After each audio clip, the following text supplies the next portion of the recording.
Well, welcome to the Project 619 vlog. I'm Jason. I'm Julia. And today we're going to debunk myths surrounding abstinence teachers. I know, there's so many of them. And so we're excited to be able to kind of break some walls down and actually share with you the truth. You know, one of the ones that I hear so often is that, well, as an abstinence teacher, you must be asexual or Yes. you must not enjoy sex. Yeah. And this absolutely drives me nuts, right? I really hope that that other people that are watching this don't think that that's true, because the reality is we come at sex in a way that is positive, that is life-giving. We actually believe that there is so much for us to learn from and to engage when we talk about sex. Yes. And just because we're speaking about waiting to have sex doesn't mean that we're not interested in sex, or that we're not sexual, or that we don't believe that sex is awesome, because we do, and that's why we're speaking about it in the way that we do. Yeah,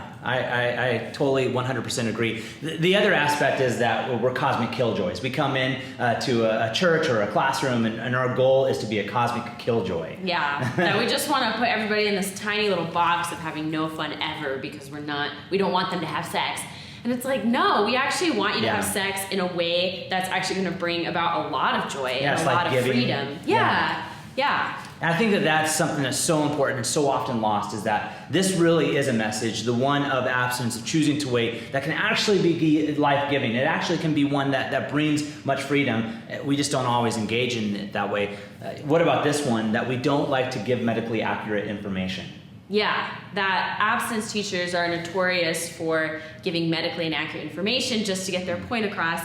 And that might be the case with some, but I think a lot of organizations actually come from a place, especially ours, where we're really trying hard to give very medically accurate information that actually backs up so much stuff that we see in scripture about waiting to have sex in marriage, which is actually really cool. Yeah. So as a Christian ministry, we have opportunity to go into the public forum, and obviously we can't share scripture, but we can share truths that are found there. And what science is actually showing is a lot of these wonderful and awesome and really powerful things, especially with the mind and the brain, that are peer reviewed, that are done by individuals that have degrees that have really been looking at this. And that's really important to us. That's really important that we are bringing information that is based upon good science that allows for us then to make good decisions. Yeah. Well, here's the last one that I would say, is that we are not practicing what we preach. And unfortunately, there have been individuals that have stepped into a classroom or into the church and have been sharing this message, but have not always practiced it.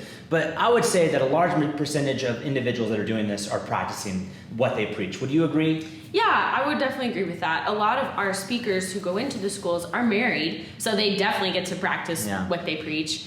I'm a speaker and I'm not married, but I feel very strongly about what we do, and so that means I also feel very strongly about being transparent in front of the students. So if I was going into a classroom and saying, hey kids, it's really important to wait to have sex until you're married, but I wasn't actually practicing that myself, that would be totally wrong. Like, there'd be we're talking about sexual integrity, but that means we also have to practice general integrity as well in our lives when it comes to talking about something so important. Yeah, for sure. Well, that's all the time we have right now. We really thank you for tuning in. Make sure you subscribe to our channel for future vlogs, and there's going to be a lot more conversation on this channel. So thank you so much. Have a great day. Well, we thank you for checking out Project 619 vlogs. Make sure you subscribe to our channel by hitting buttons somewhere around. But we would love for you to watch us, and we can do more robot dances if you subscribe.